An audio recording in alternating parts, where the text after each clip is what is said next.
Sabah al-Khair, good morning dear listeners. You're listening to Radio 3CR on 855 AM and Palestine Remembered with Robert Martin, Nasser Mashni and Yusuf Ahmed al-Rimawi.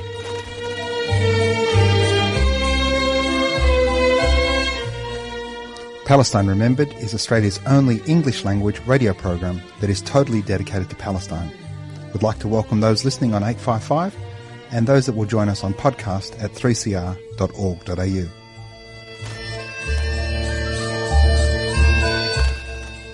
Thanks for joining us. Stay with us and enjoy the episode. Bringing you the news and views and the untold side of the Palestinian struggle for freedom from a Palestinian perspective. Good morning, Rob. Good morning, Nasser. Good morning, listeners. I'm excited. We have a very bubbly guest today, and I'm very much looking forward to the conversation. How are you? Rob, we've got one of your dear friends from your US trip of 2016 or 17, Layla D, who's an activist and a teacher and a fantastic Palestinian woman joining us today. Hi, Layla. Hi. Welcome. Thank you for having me. Layla, it's our honour to have you. Good morning, good evening. Before we start, we always like to ask our guests about their own Palestine story, their Nakba story, how they ended up where they ended up.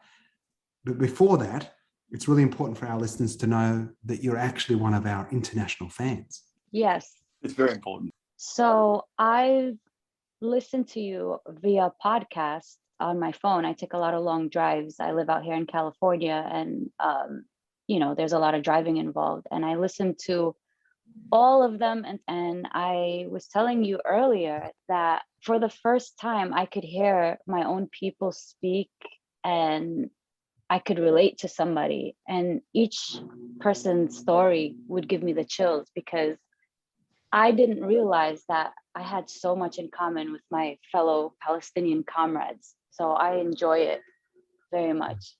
Brilliant, Layla. So tell us your Nakba story. How did you end up in the United States? So I was born here, but my Nakba story actually starts from my Nexa story, which means the setback.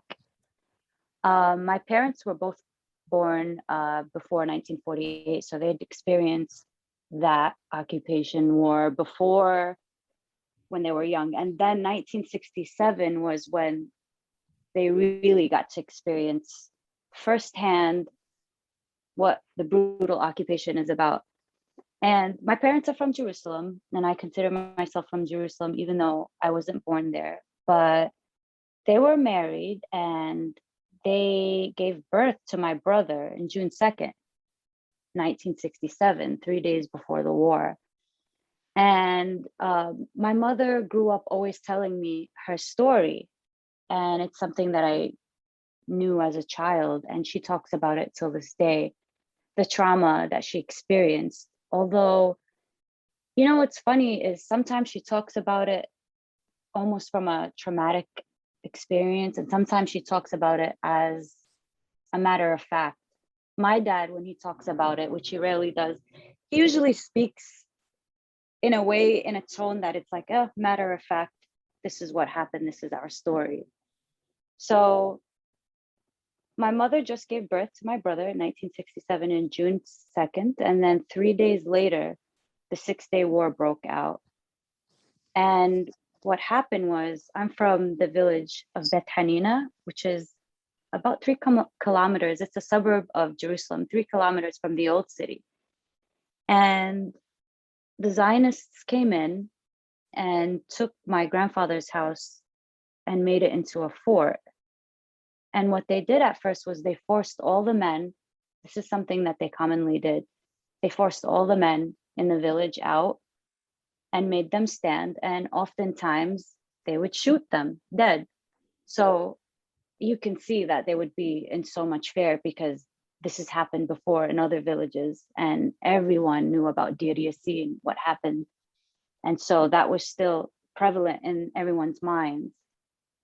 And my father being one of them. But what they ended up doing is the Zionists ended up telling everyone, go to a Hassan about, the king of Jordan. In other words, they were forcing everyone in the village to go to Jordan. But for whatever reason, that didn't happen. And everyone in the village ended up camping outside somewhere in the hills, going towards north, going towards Ramallah, but they didn't settle there. They basically camped out in an area called Atarat for 2 weeks. And if you can imagine, my mother just gave birth.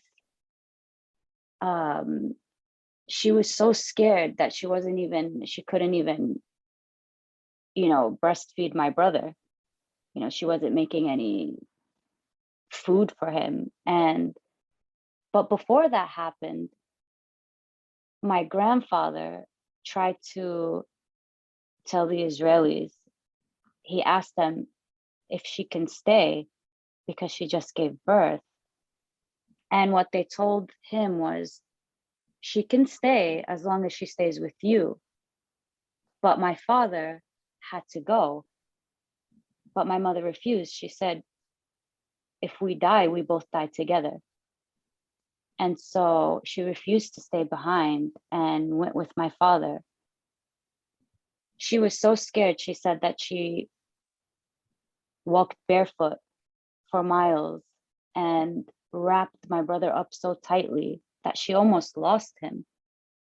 Once they camped, they found the place and they got tired of walking.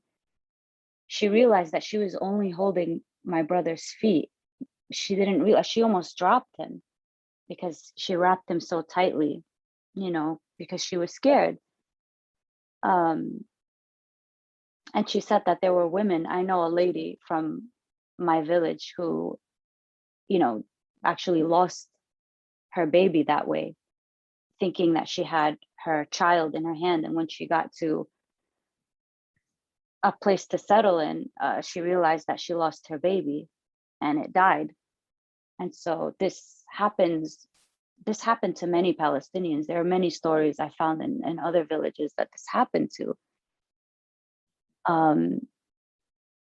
So what they did was, when they got there, again, they separated the men from the women, and they would have them kneel on their knees and just have them zip tied and sit there all day in the sun, just for no reason. And of course, they didn't know what was going to happen. It was just uncertainty, and it was just day by day. But what my mother said is, every time she tried to feed my brother, my father would light a match and they would start shooting. So they didn't want anybody to turn any fires on because they were outside, camping wherever. And so that was the case with them. I asked my mother, how did you guys eat? And she said, we barely ate. Old women would go and ask if they can go back and get food, and they would try to grab food from wherever they can, some tea, some bread, whatever they could find to eat, but they barely had any food to eat. My uncle was shot at, and his friend died. So he had to witness his friend die, and his other friend was wounded. So they were basically tortured and terrorized after kicking everyone out of my village. By the time they were allowed to go back 2 weeks later, the village was looted. The village supermarket, little store, grocery store, everything was looted. And my grandfather's house, which is where my mother and my aunts and uncles lived, it was a big house. That's why they used it as a fort, because it was tall, and you can see Jerusalem. You could see so much you could even see all the way to Ramallah from my grandfather's house. I mean, it's a beautiful view. My mother found that the house was looted. Everything was stolen. My brother's clothes that she ironed and prepared were defecated on and used to wipe themselves with. Her wedding closet had bullet holes, was shot, and everything was stolen. So, you know, as you can imagine, it was a very traumatic experience for everyone. It just shows too, doesn't it, that how the Israelis and the IDF are raised to see Palestinians in, less than human. For people to do that to people's personal clothing and personal items just shows the depths of yeah. the way they think. And when I went to Palestine, the first time I ever went, my mother still had that closet and the bullet holes were still there. And that's what made all the stories I heard all my life so real. And just seeing the bullet holes from 1967 just made everything, you know, much more real, that I could actually see and feel all the stories I heard my mother telling me all my life. But she's very good at it too. She's very descriptive. So I asked my mom, you know, what made you guys come to America? My grandfather was very wealthy, he was very rich. He used to come in the 1920s, make his money and come back. And so my uncles, my mother's brothers and my father's brothers were back and forth working in Latin America, South America, and they were also getting an education here in America. And by the time 1968 rolled around, my mother was pregnant with her second, my sister, and there was no money and there were no jobs. The place where they camped actually belonged to my grandfather. It's an industrial zone called Atarot. So they were forced to walk there. And my grandfather owned a sort of like a granite grinding business. I know what it's called in Arabic, but I'm sure there's a term in English and I just know it in Arabic. But there were sort of like sleeping closets where the workers would sleep for the day so that they can work early the next morning. That's also where they ended up staying, but it was really nothing. It didn't have any plumbing or anything like that. And so all of that was gone. Everything was destroyed. And so there was no way to make money. So they came to America, of course, to work and make a living and in hopes of coming back. That was always the plan. My mother said that was always the plan. Any man that would come and ask for her hand that she knew was leaving or traveling abroad, she refused. She always wanted to remain in Jerusalem, in Palestine. But unfortunately, that didn't happen due to the terror that my village experienced in 1967. And so that's when they ended up coming to New York, and we were all born. Born in Jersey. How do you say it? We need some of the accent. Jersey, well, Jersey, we didn't leave. Oh, well, listen, it's a Brooklyn accent. Everybody from Brooklyn moved to New Jersey, and that's why the accent sort of crystallized. That's my theory on it. So the houses in New York, of course, are small, and anybody that has kids and they're growing a family, they want to move out west.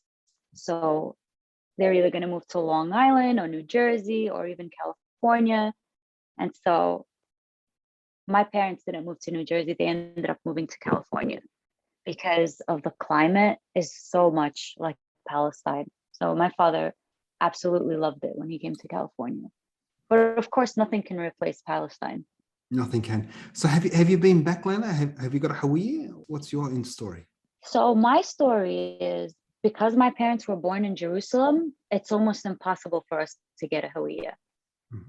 Of course, Bet Hanina has been partitioned. So you have Bet Hanina al-Tehta, old Bet Hanina, and Bet Hanina al-Jadida. That has become part of quote unquote Israel, Bet Hanina al-Jadida, and then with the partition, Bet Hanina al-Kadima would be West Bank. And so we tried, and I applied when we were there, and we still haven't gotten it. How long ago was that? This was like in 2000, because that's the first time I went back was in 1999, 2000, when things were supposedly looking up. And then the second intifada happened, and I lived through that. Wow. I was going to school in Palestine during the second intifada. So that was my first experience in Palestine. So I've only experienced just living under occupation without being under attack during that summer, the summer of 99. And then in September, when I started school, is right when the second intifada started.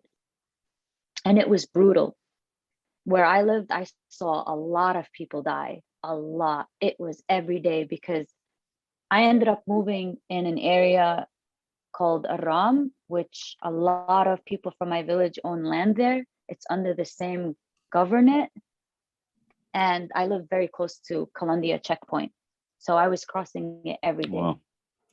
So that's the main checkpoint for our listeners, Kalandia, from East Palestine, what is known as the West Bank, into historic Palestine. It's the most dangerous one, isn't it?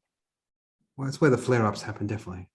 You know, Yeah. you've seen images of the cattle station, sort of if you're traveling by a taxi, getting out and going through the cattle grid, you know, the tens and hundreds of Palestinians, you know, sometimes spending 3, 4, 5 hours in the baking sun trying to get through to their jobs and homes. And I did the bus, and it was bizarre to see, because obviously I stayed on. In fact, I wasn't allowed off the bus, but they insisted, obviously, all the Palestinians get off the bus and go through all of that whole process. It was just terrific. That was something, yeah, I experienced actually the last time I was in Palestine, because every time I go, it's different. And they changed Kalandia a lot. And I was with my cousin, who is West Bank, but lives in Bet Hanina, because his wife carries the Israeli ID, the blue ID. So even though he's from Bet Hanina and he was born there, he can live there via tasrih.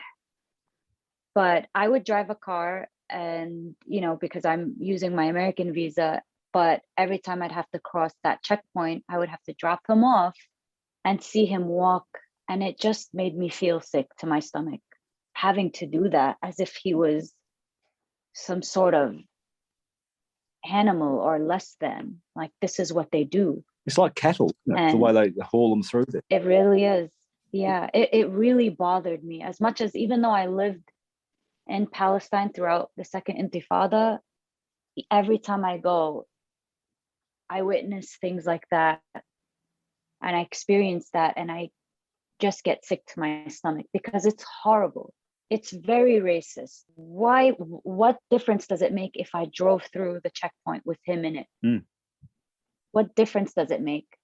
Just having to drop him off and him have to walk through like cattle, as you said, and then picking him up on the other side. we should actually make it very clear, Layla, there's a reason the Israelis do that. And it's because they want to subjugate, humiliate, Dehumanize. oppress, but they want to create the circumstance that sees Palestinians voluntarily leave Palestine. Right. And, Right. you know, this is, you know, it's a fact, and it's worked so well in particular suburbs. You know, in Bethlehem, we know that thousands and thousands of Palestinians, Christian Palestinians, have had to leave Palestine, not because of what the Israelis say, radical Islam, but because the Christian Palestinians that work in Bethlehem depend on pilgrims. Well, those pilgrims are channeled through Israel into Jewish-owned stores, and the tour operators ensure that they corral those pilgrims and make sure that they don't frequent or visit any of the Palestinian stores. They have no economy anymore. And so those Palestinians are starving, and they've had to leave. We've got many Christian Palestinians in Australia. In fact, the world's largest Melkite population are in Sydney. They've all had to leave because they can't survive inside Israel under the oppressive apartheid laws. So I was just going to say, just on that, when I was in Jerusalem, in the old city, I spoke to a few of the people that have been selling stuff, 40 or 50 years, and they said exactly the same thing. And so I thought, you know what, these guys are white, English speaking. I'm going to try and sell some of this Palestinian stuff to them. And so I went over to, the groups, and they all had a list that they had to look at, or they said, no, we can't buy from that one. And it was exactly that reason. And it is absolutely crippling them. And it's just disgusting that that's actually happening. Well, it's all part of a plan. Let's not forget, whether it's Plan Dalit, which, was the Irgun Stern Haganah the terrorist organizations that precursed the terrorist group, the IDF, IOF, Plan Dalet, which was part of the original Nakba, the ethnic cleansing of Palestine, identified villages, identified leaders, identified traitors within those villages, and exactly which village needed to be surrounded, who needed to be killed because they were a leader and somebody charismatic that might put up some resistance. The villages that were in the north were surrounded from the south, east, and west, so that the residents went north, and so forth and so forth. And they were all told about Deir Yassin. I mean, this is one of the things about Deir Yassin. It's only a week since we commemorated the 74th anniversary of that horrible massacre. One of the things that they did, the Zionist militias did in Deir Yassin, was to leave enough people alive. They brutalized and butchered babies and cut open the wombs of pregnant women. But they also left people alive and sent some north, some south, some east, and told them, tell the villages that you get to that we're on our way. And if they're there, the same is going to happen to them. And when we talk about Nakba in that context, this is why the Palestinians fled, because there was a ravenous, racist, uncontrolled militia that was coming to kill them. And when you go from 1948 to 1967, we talk about the Nakba, the setback, 19 years later, those visions, the very reality of Nakba was alive in your grandfather, Layla, and for your father would have been very real for your father. All those stories were still first generation.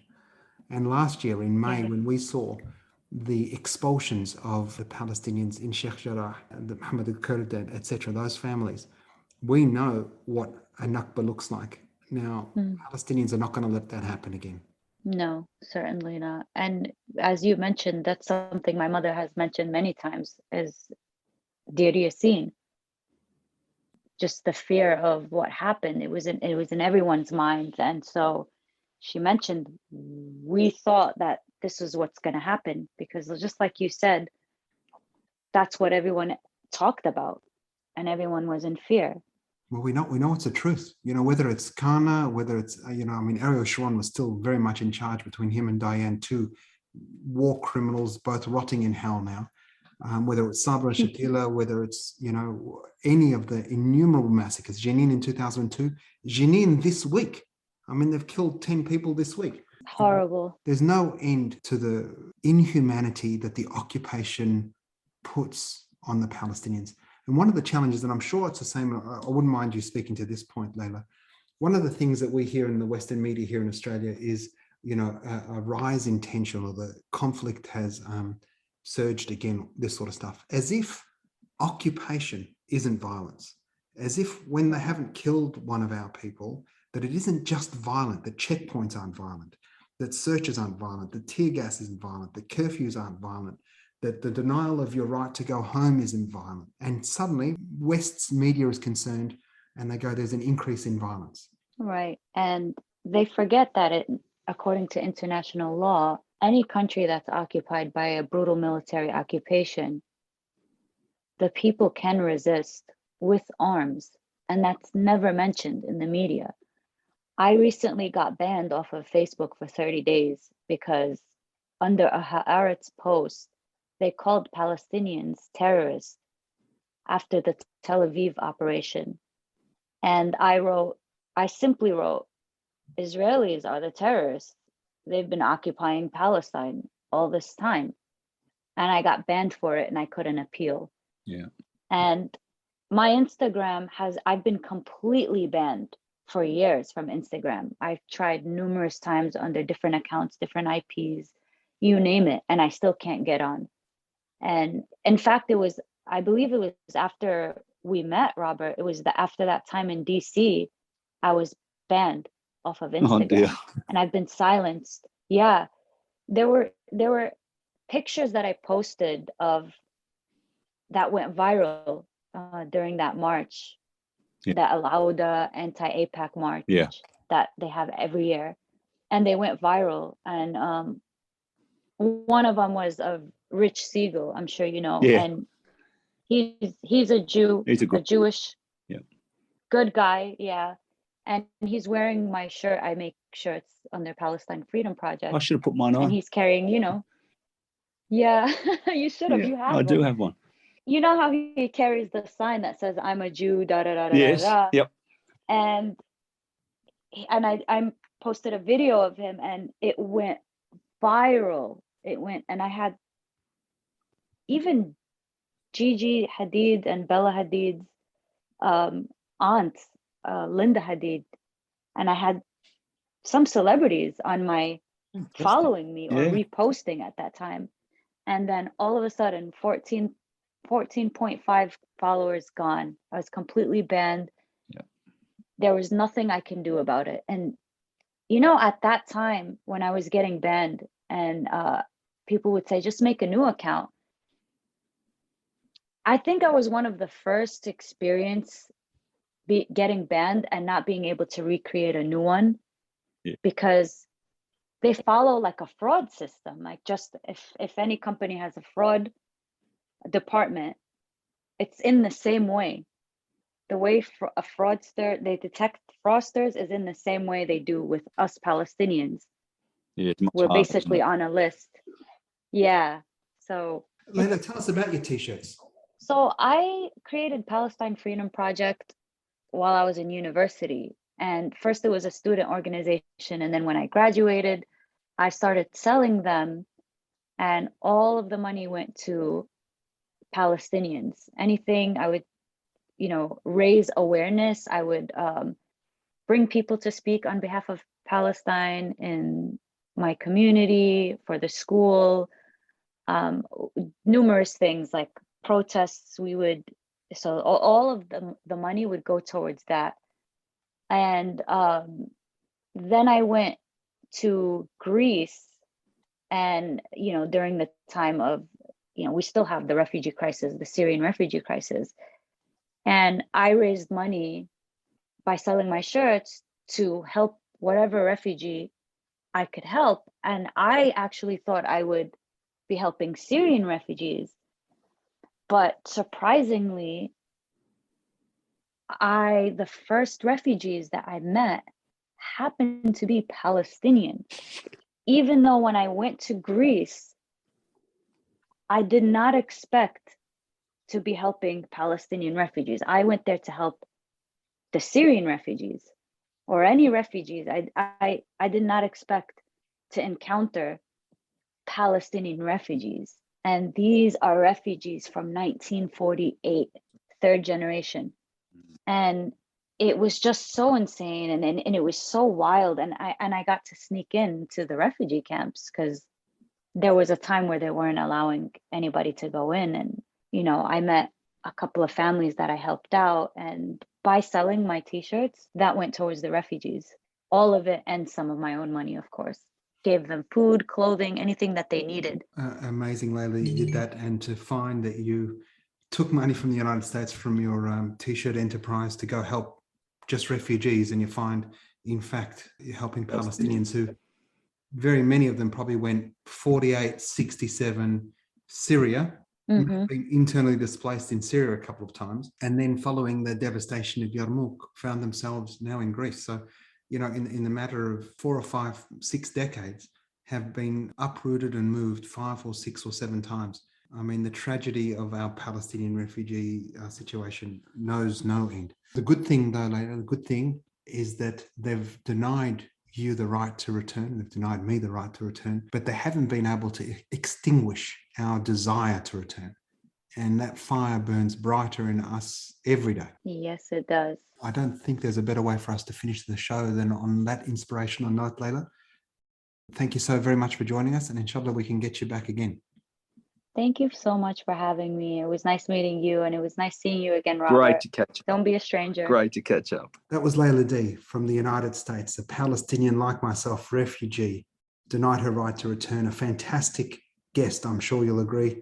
Share the podcast, tell your friends, and remember, there's never been a better time for a free Palestine.